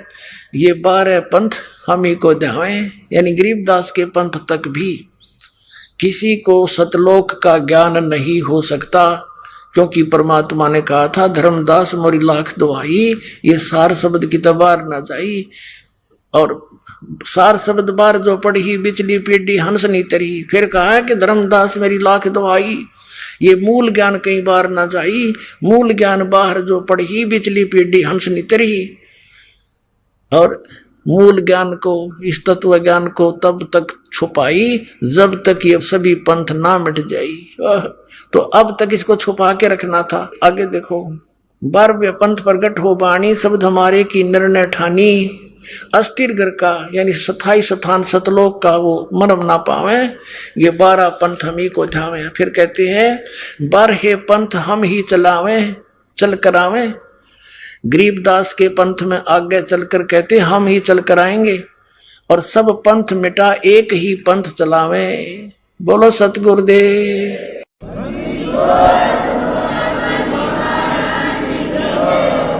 ये दास गरीबदास पंथ से संबंधित है। मेरे पूज्य गुरुदेव जी जुड़े हुए थे गरीबदास पंथ छुड़ाने वाले से, और पुण्यात्माओं परमात्मा स्वयं नहीं आए तो इस दास को भेज दिया अपने कुत्ते को आपको जगाने के लिए। अब परमात्मा ने कलयुग को 3 चरण में बांटा है। प्रथम चरण जब परमात्मा स्वयं आए थे, जब मगर से सह शरीर चले गए थे लाखों व्यक्तियों की उपस्थिति में, और अब ये बिचली पीढ़ी मध्य का चरण है, द्वितीय चरण बिचली पीढ़ी, और एक अंत। 3 चरणों में बांटा है भगवान ने। तो क्या बताया देखिएगा, 12 पंथ हम ही चल आवे, सब पंथ मेट एक ही पंथ चलावे। तब लग बोधो कोरी चमारा, फिर तुम बोधो राज दरबारा। प्रथम चरण कलयुग निर्याना, तब मगर मांडो मैदाना। कि मैं वो प्रथम चरण होगा कलयुग का, जब मगर से मैं सह शरीर जाऊंगा, वहां अखाड़ा मांडूंगा। अब यहां देखो 5550 तब ये शब्द हो गया सच्चा। जब कलयुग 5000 वर्ष 505 बीत जाएगा, तब ये मेरा वचन सच्चा होगा जो आज कह रहा हूं। मैं सब पंथों को मिटाकर एक पंथ मिला दूंगा, बना दूंगा। आगे कहा है धर्मदास मोरी लाख दुहाई, ये मूल शब्द बाहर न जाइए, बाहर न जाइए। जिन गलत लिखा है, पवित्र ज्ञान तुम जग में बाखो, मूल ज्ञान तुम गुप्त ही रखो। देखो कितना कहा है, धर्मदास मोरी लाख दुहाई। सभी महापुरुषों को जिनको मिले उन्होंने उनको ये कह दिया था परमात्मा ने कि अभी इस मूल ज्ञान को, ये मूल ज्ञान है, भूल गलत छुपा है। तो मेरी लाख दुहाई, ये मूल ज्ञान की तबार ना जाई, किसी को बताइयो मत। अभी ये नहीं तो काल के दूता का हाथ लग गया, मेरे बच्चे मुझे पहचान नहीं सकेंगे। और ऐसे ये काल का दाव लगा रह जाएगा। तो पुण्यात्मा, इसी आधार से आदरणीय नानक साहब जी ने इस सतनाम का और सार नाम का किसी सिख को भेद भी नहीं दिया, उच्चारण करके सुना दिया ताकि आगे प्रमाण रहे कि मैं ये नाम जाप करता था। और वो आगे क्यों नहीं दिया? क्योंकि भगवान ने कसम दिला दी थी महापुरुषों को कि तुम ज्ञान सुनाओ सारा और भगवान की महिमा बना कर रखो। इनको सिद्धियां दे दी थी भगवान ने, इन्होंने बहुत बड़े चमत्कार भी किए कि भगवान की सती थी हमारे हृदय में कायम रही आज तक, ताकि भगवान की चाह हमें बनी रहे। और अब तक ये सब छुपा छुपो कर काल से इस तत्व ज्ञान को लाए महापुरुष। तो पुण्यात्मा उसको संभाल कर रखना। अब कल्याण करवा लो, समय आ गया है।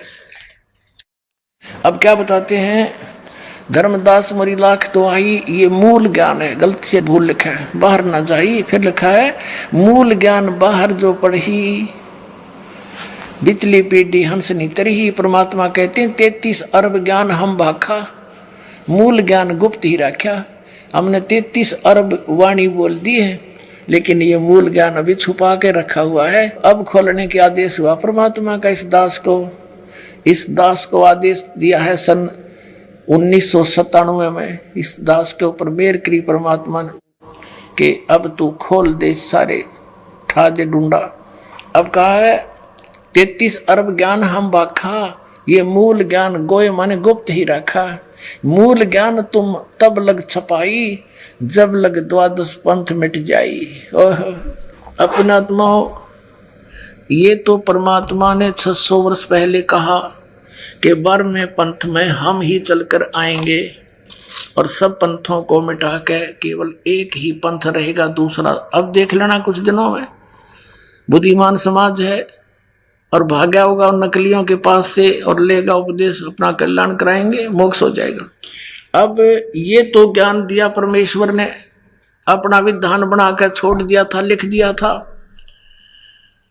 अब उस परमात्मा के बनाए विधान के ऊपर और भी महापुरुषों ने, जैसे श्री नॉस्ट्रेडमस फ्रांस के एक भविष्यवक्ता ने 450 वर्ष पहले सन 1455 में, लगभग ये भी 600 वर्ष हो गए इसको, उस समय सन 1555 में इसने भविष्यवाणी की थी कि एक हिंदू धर्म में उत्पन्न व्यक्ति उस समय के सभी धार्मिक गुरुओं के अज्ञान की खाल उधेड़ के और एक तत्व ज्ञान प्रचार करके जनता को समझाएगा। सारी जनता उसका आदर करेगी, उसकी शरण में आकर के कल्याण कराएगी। ऐसे ही एक जय गुरुदेव पंथ चल रहा है, जो राधा स्वामी पंथ आगरा से निकला है और उन्होंने वहां जय गुरुदेव पंथ स्थापना कर ली। वैसे तो संत जी कहते हैं, तुलसीदास नाम है उनका, मथुरा वाले जय गुरुदेव वाले पंथ का। वो तो कहते हैं ये पंथ नहीं है, जय गुरुदेव तो भगवान का नाम है, बाकी हुआ भाई तो इनका है, इनका ज्ञान तो अब है नहीं। लेकिन ये तुलसीदास जो जय गुरुदेव पंथ के प्रवर्तक हैं, ये पूर्व जन्म के बहुत पुण्यकर्मी प्राणी हैं,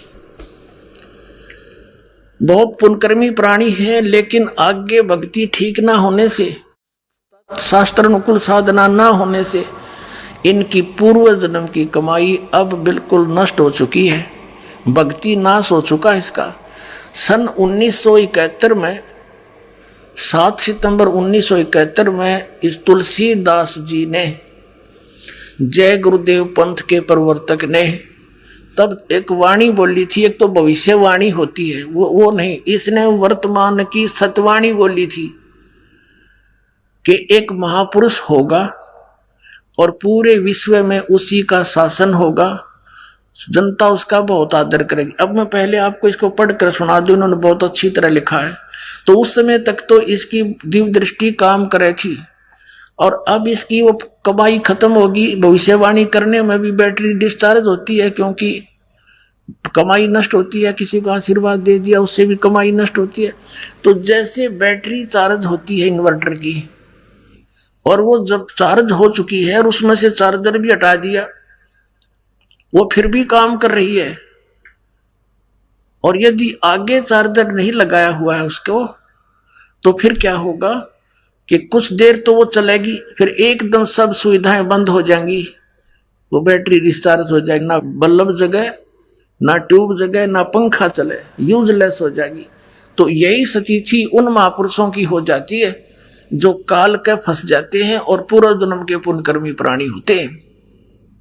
ये उनका दुरुपयोग करता है, परमात्मा के बच्चों को मिसगाइड करवाता है, उनकी कमाई नाश करवाता है, उनके सिर पर भार रख देता है, उनको भी दोषी बनाकर नरक में ठोक देता है और उसके द्वारा बहुत सारे जीवों को भ्रमित करके अपने जाल में फंसा कर रखता है। यही स्थिति थी इन जय गुरुदेव पंथ के प्रवर्तक की, यही स्थिति थी शिवदयाल जी की जो राधा स्वामी पंथ के प्रवर्तक थे, और यही स्थिति थी इन अन्य धर्म गुरुओं की है जो वर्तमान में शास्त्र विधि त्याग कर मनमाना आचरण कर और करवा रहे हैं। ये समझ लेना।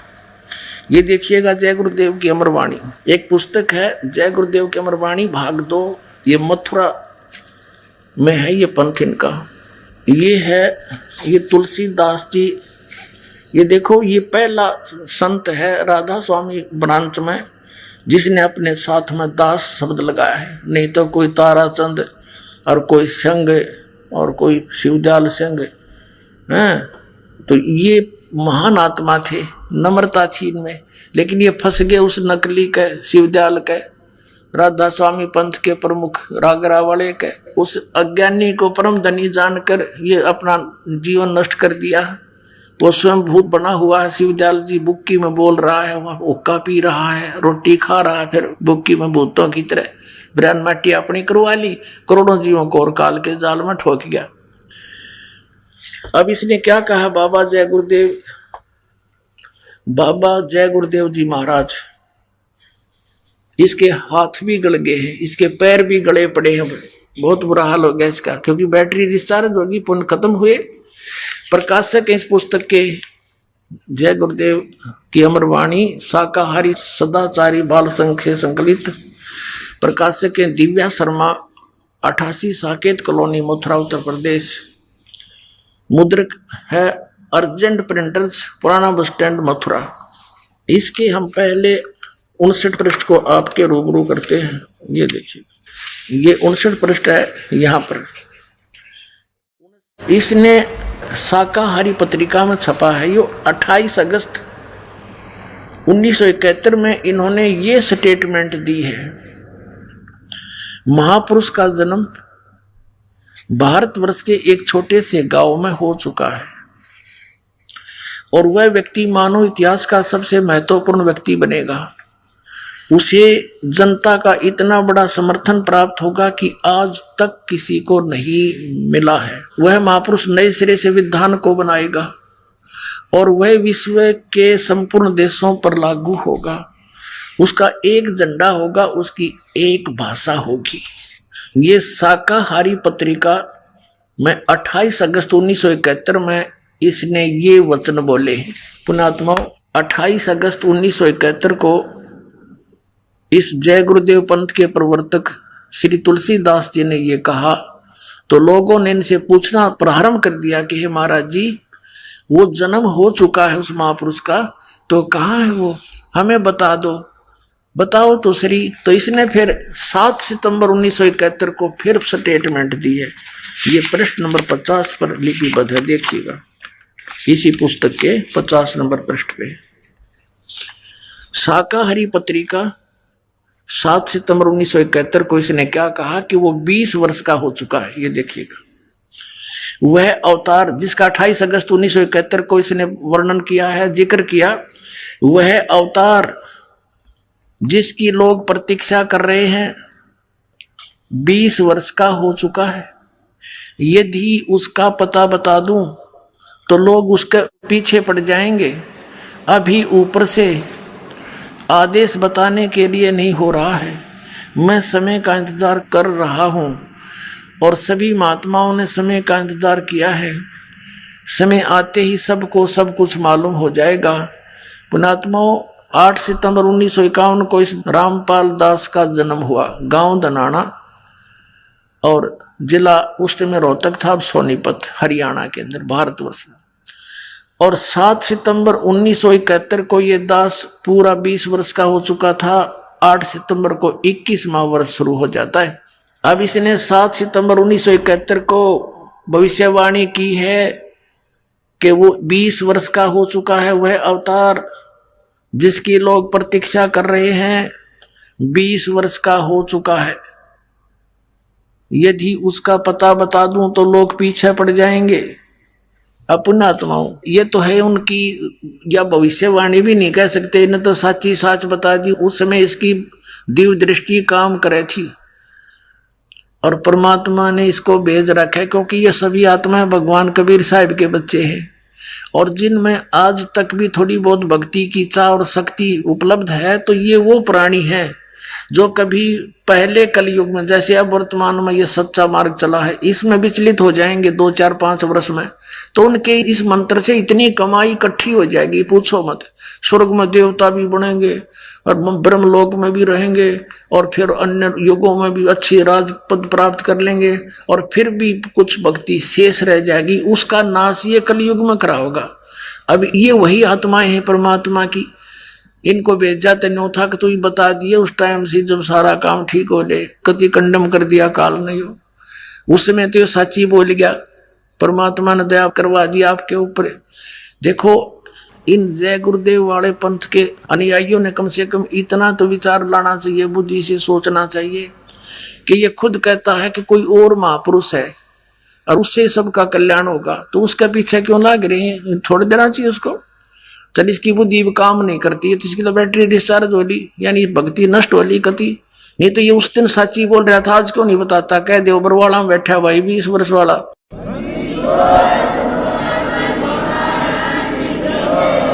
और जाओ लेकर उपदेश कल्याण करा लो, इसका भी बाहर मिटे। सिर पर धर दिया लाखों व्यक्तियों को अपने पीछे ला करके। अपने आत्माओं, ये तो ऐसी बात है, ये ना बताते तो भी ये तो होना ही है।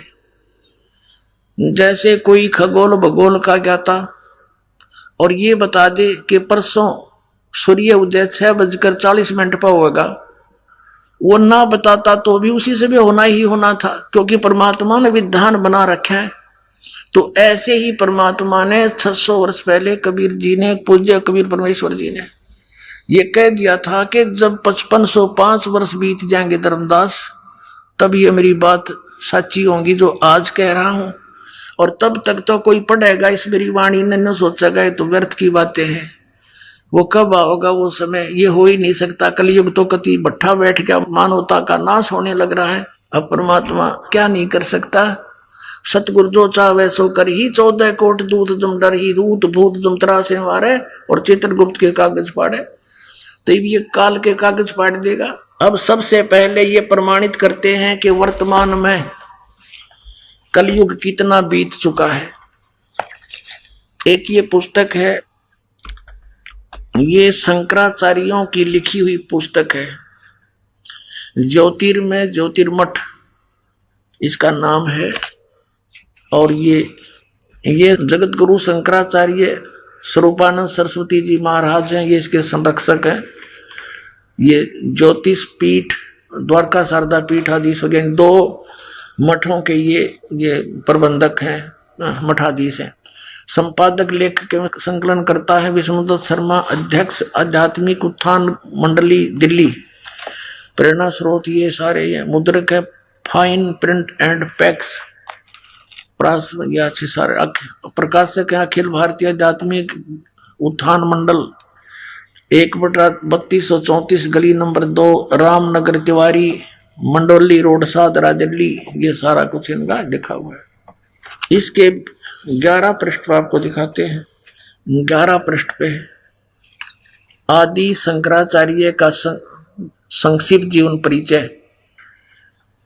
इसमें क्या लिखा है कि लगभग 2500 वर्ष पूर्व शंकराचार्य का जन्म चरमराती अवस्था के युग में केरल प्रांत में पूर्णा नदी के तट पर कालाड़ी ग्राम में धर्मनिष्ठ नमुद्री शैव ब्राह्मण श्री शिव गुरु व धर्मपरायण सुभद्रा के घर हुआ। अब यहाँ लिखा है, गुरु परंपरागत मठों के अनुसार उनका आविर्भाव काल शंकराचार्य का जन्म समय ईसा पूर्व 508 वर्ष माना जाता है। ये या जो लिखा है ना 476, ये इन्होंने गलत लिखा है, क्योंकि 32 वर्ष की आयु में शंकराचार्य जी की मृत्यु होगी थी। ये या नहीं लिखना था यहाँ पर। तो यहाँ ये 508 या 476 में 32 कम कर दो। तो इस प्रकार ईसा से 508 वर्ष पहले इनका जन्म हुआ। अब इधर से देखेंगे, आज 2012 है तो शंकराचार्य का जन्म 2520 वर्ष आज से पहले हो चुका था, 2520 वर्ष। और अब हम देखेंगे कि उस समय कलयुग कितना बीत चुका था जब इनका जन्म हुआ, यानी 2520 वर्ष पहले कलयुग कितना बीत चुका था जब इनका जन्म हुआ। इसमें देखिए हिमालय तीर्थ नामक एक पुस्तक है, और ये कहाँ से छपी है? हिमालय तीर्थ, जेपी नंबूरी, उप मुख्य कार्यधिकारी श्री बद्रीनाथ केदारनाथ मंदिर समिति, और ये इनका सारा डिटेल दे रखा है। हिमालय तीर्थ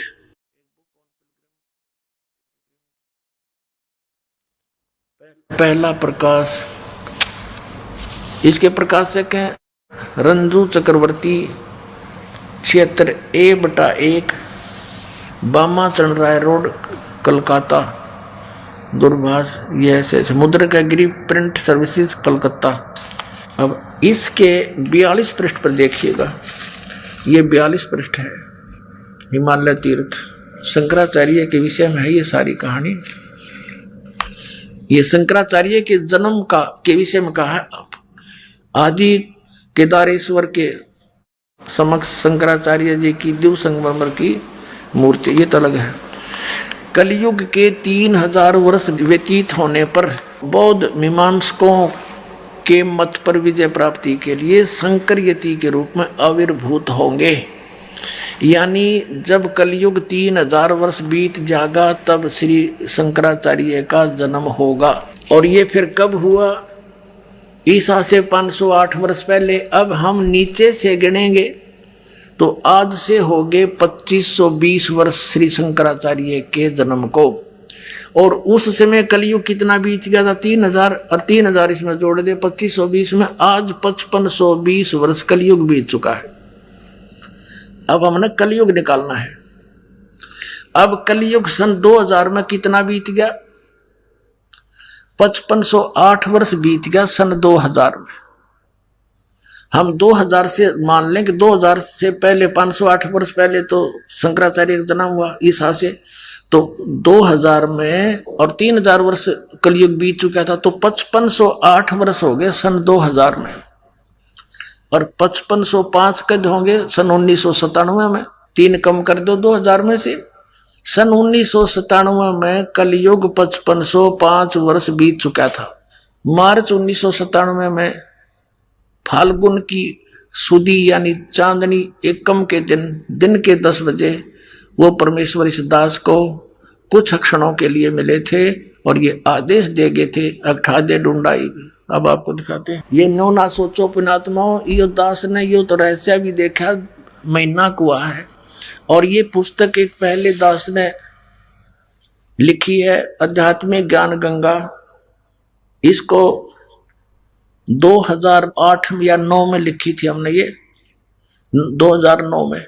और उसी से मैं लिख रखा था, क्योंकि परमात्मा ने कहा था जो मैं तुझे मिला हूं इसको भी कुछ दिन रहस्य रखना। 1997 में कहा था, फिर बेशक तो क्लियर कर देना। अब देखना 2005 में ही दास लिख दिया था, एक पुस्तक लिखी थी भक्ति और भगवान सन 2005 में। तो इस दास ने उसमें भी वर्णन कर रखा है 2005 में। और अब इसमें आपको स्पष्ट होगा, देखिएगा। आध्यात्मिक ज्ञान गंगा पुस्तक आपके कर कमलों में है और देखना इसके 538 पृष्ठ पे। ये है 538 पृष्ठ यथार्थ कबीर पंथ परिचय के। यहां आ जाइए। मुझ दास को यानी रामपाल दास को परमेश्वर कबीर साहिब जी संवत 2054 फाल्गुन मास की शुक्ल पक्ष एकम मार्च 1997 के दिन के 10 बजे मिले तथा सार शब्द की वास्तविकता तथा संगत को दान करने का सही समय का संकेत देकर अंतर्ध्यान हो गए तथा मुझे अगले आदेश तक रहस्य युक्त रखने का आदेश दिया था। बोलो सतगुरुदेव।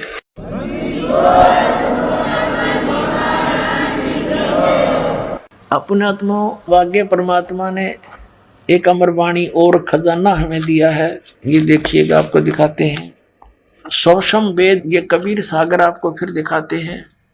संपूर्ण 11 भाग परमात्मा की अमर वाणी है, इसके अंदर कबीर जी की बोली हुई। ये सबसम वेद बोध, समसम वेद बोध नामक एक चैप्टर है, बोध सागर का ही है। इसके पृष्ठ नंबर 171 में यहाँ क्या लिखा है? परमात्मा का आदेश। परमात्मा ने क्या कहा था कि 5 सेंस और 500 यानी 5500, 5500 जब कलयुग बीत जाए, महापुरुष फरमान तब जग तारण को आए। ओए होए, ये दास भेज दिया परमात्मा ने कि एक महापुरुष आएगा, पूरे संसार को तारेगा, उसका कल्याण करेगा जब 5500 वर्ष कलयुग बीत जाएगा। ये कबीर साहब के वचन है। ये यहाँ से प्रारंभ किया है दाता ने, ये यहाँ से है। ये सत कबीर वचन है। ये सत कबीर वचन है। 170 से प्रारंभ है, हम 171 पर पढ़ रहे हैं। परमात्मा के वचन चल रहे हैं कबीर जी के। अब क्या बताया है कि 5 सेंस और 500 यानी 5500 जब कलयुग बीत जाए, महापुरुष फरमान जग तारण को आए। हिंदू तुर्क आदिक, अब देखो परमात्मा की वाणी कितनी मार्मिक है। हिंदू मुसलमान आदिक माने और भी, उनको पता था ये सिख धर्म, ईसाई धर्म, ये और नरे पनपेंगे।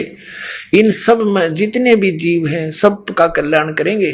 देखिएगा, हिंदू तुर्क आदिक जेते सब है, जेते जीव जहान सतनाम की साख कहे ये पावे पद निर्वाण। ओए होए, यानी सतनाम को प्राप्त करके समझ के और सभी मोक्ष प्राप्त करेंगे। मोक्ष पद प्राप्त करेंगे। निर्वाण माने मोक्ष, सबका कल्याण होगा जो इस सतनाम को प्राप्त करके मर्यादा में रहेंगे। अब कहते हैं यथा शरीत गण आप ही, जैसे परमात्मा ने कबीर वाणी में वहां बोला था कि जब 12वें पंथ हम ही चल आवे, स्वयं आएंगे। परमात्मा कबीर जी ने कहा है, और सब पंथों को मिटा के एक पंथ बनाएंगे। अब इस दास को इस योग्य समझा होगा। अपने कुत्ते को, अपनी पुण्यात्माओं को जगाने के लिए परमात्मा से दास ने अर्ज करी होगी, भगवान आपके साथ तो बहुत बुरा करते हैं, इस दास को भेज दो।